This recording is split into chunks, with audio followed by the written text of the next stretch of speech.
یہ خاموش رات ہوتی ہے جب چاند کی روشنی ساری زمین پر پھیل کر ایک پر اسرار سا ماحول بناتی ہے۔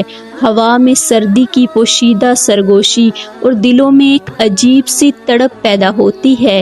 لیکن کیا آپ جانتے ہیں کہ اس رات جب سب کچھ معمولی نظر آتا ہے، آسمان پر کچھ خاص لکھا جا رہا ہوتا ہے، کچھ نام جو ہمارے علم سے کہیں دور تقدیر کے اسرار میں بندے ہوتے ہیں۔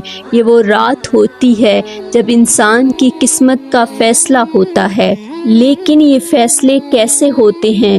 کون سے اعمال، کون سے فیصلے اور کس کی تقدیر بدلنے والی ہوتی ہے؟ شب برات ایک ایسا وقت ہے جب اللہ تعالیٰ اپنی بے شمار رحمتوں کے ساتھ اپنے بندوں کی تقدیر کا فیصلہ فرماتے ہیں۔ اس رات میں ایک خاص عمل ہوتا ہے جسے تقدیر کا فیصلہ کہا جاتا ہے۔ اس رات کے دوران اللہ تعالیٰ ہر انسان کی تقدیر کا حساب کتاب کرتے ہیں، اور اس میں ایک اہم عمل یہ ہوتا ہے کہ جو لوگ اگلے سال کے اندر انتقال کرنے والے ہوتے ہیں، ان کے نام آسمان پر لکھے جاتے ہیں۔ یہ عمل ان بندوں کے لیے ہوتا ہے جو اگلے 15 شعبان تک دنیا سے رخصت ہونے والے ہوتے ہیں۔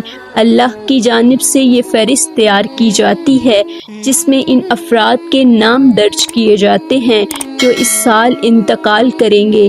اس کے بعد یہ نام مخصوص فرشتوں کے حوالے کر دیے جاتے ہیں جو ان کی زندگی کے آخری لمحات کا انتظار کرتے ہیں۔ اس عمل کو قرآن اور حدیث میں بھی بیان کیا گیا ہے، جیسے کہ حضرت عائشہ صدیقہ رضی اللہ تعالیٰ عنہا سے روایت ہے کہ حضور پاک صلی اللہ علیہ وآلہ وسلم نے فرمایا کہ اللہ تعالیٰ اس رات میں آسمان پر نزول فرماتے ہیں اور اپنی مرضی کے مطابق بندوں کی تقدیر کا فیصلہ کرتے ہیں، اور جو کچھ ان کے لیے مقرر ہوتا ہے وہ لکھا جاتا ہے۔ حضرت عزرائیل علیہ السلام جو ہر انسان کی روح قبض کرنے کے لیے مقرر ہیں، اس رات نہ صرف یہ کہ روحیں قبض کرتے ہیں بلکہ زمین پر آ کر ہر بندے کی زندگی کی تفصیل کو اللہ کے حکم سے دیکھتے ہیں اور اس کی تقدیر کو مرتب کرتے ہیں۔ وہ ایک ایک انسان کے پاس آ کر ان کے اعمال کا حساب کتاب کرتے ہیں۔ کیا آپ نے کبھی سوچا ہے کہ جب ہم عبادت میں مشغول ہوتے ہیں تو اس وقت ملک الموت ہمارے قریب کھڑا ہوتا ہے، ہمارے اعمال کو دیکھ رہا ہوتا ہے۔ وہ ہر نمازی کے پیچھے کھڑا ہو کر اس کے اعمال کا رجسٹر کھولتا ہے اور اس کے نیک اعمال کو لکھتا ہے۔ مسجد کے دروازے کے باہر کھڑا ہوتا ہے جہاں وہ دیکھ رہا ہوتا ہے کہ کون سا بندہ اپنے رب کی رضا کے لیے عبادت میں مشغول ہے اور کون اس سے غافل ہو کر گناہوں میں ڈوبا ہوا ہے۔ جب کوئی گناہ کرنے والا بندہ اللہ کی نافرمانی کرتا ہے تو ملک الموت اس کے گناہوں کو اپنے رجسٹر میں درج کرتا ہے اور اس کی زندگی کی خوشیاں اور پریشانیوں کا حساب کتاب کرتا ہے۔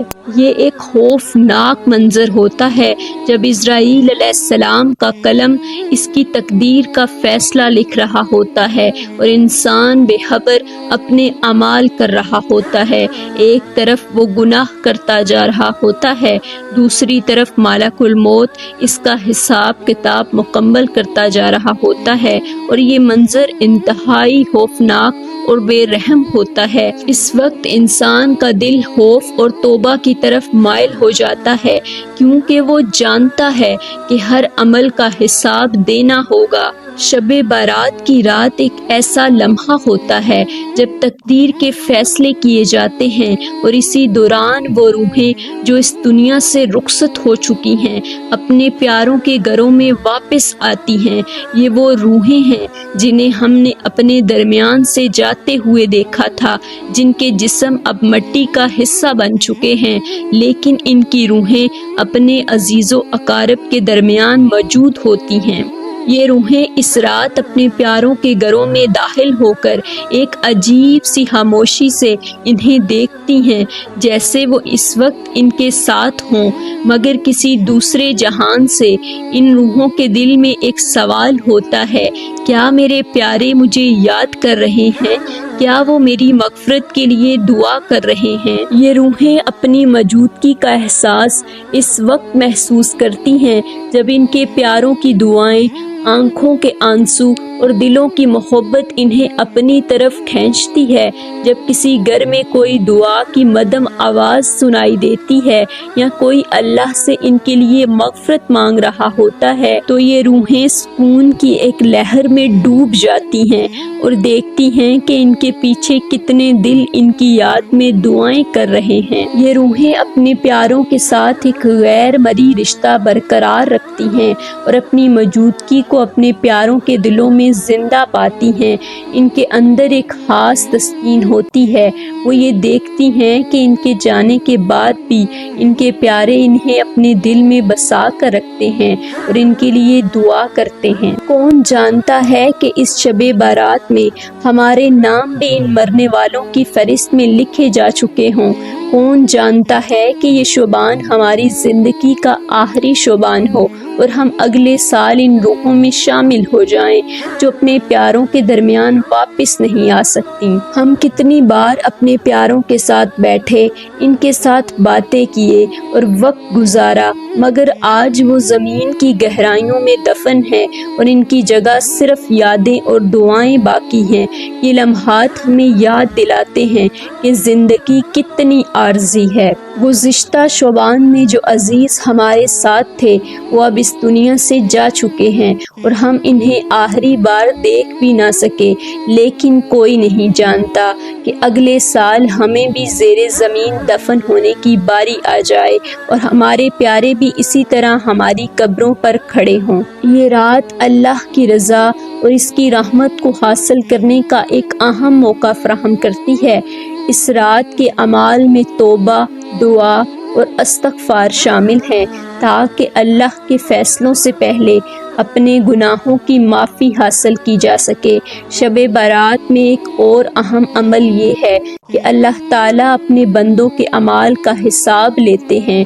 انسان کے تمام اعمال، چاہے وہ نیکی ہو یا بدی، اس رات آسمان کی طرف اٹھائے جاتے ہیں اور اللہ کی بارگاہ میں پیش کیے جاتے ہیں۔ یہ رات اسلامی مہینے شعبان کی 15ویں رات کو منائی جاتی ہے اور یہ مسلمانوں کے لیے ایک روحانی موقع ہوتی ہے جس میں اللہ کی رحمت کا دروازہ کھلتا ہے، اور اس رات کو لیلۃ البرات یعنی آزادی کی رات کہا جاتا ہے، کیونکہ اللہ تعالیٰ اپنے بندوں کو گناہوں سے آزادی عطا فرماتے ہیں اور ان کی تقدیر کے فیصلے کیے جاتے ہیں۔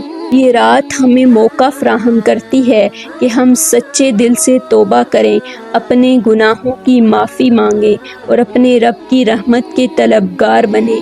اللہ تعالی ہم کو سمجھنے اور نیک اعمال کرنے کی توفیق عطا فرمائیں۔ آمین یا رب العالمین۔ ناظرین، میں امید کرتی ہوں کہ آپ کو ہماری آج کی ویڈیو پسند آئی ہوگی۔ اگر آپ کو ہماری آج کی ویڈیو پسند آئی تو ویڈیو کو لائک کیجیے گا، چینل کو سبسکرائب کیجیے گا، مجھے اپنی دعاؤں میں یاد رکھیے گا۔ میرا اور آپ کا اللہ نگہبان۔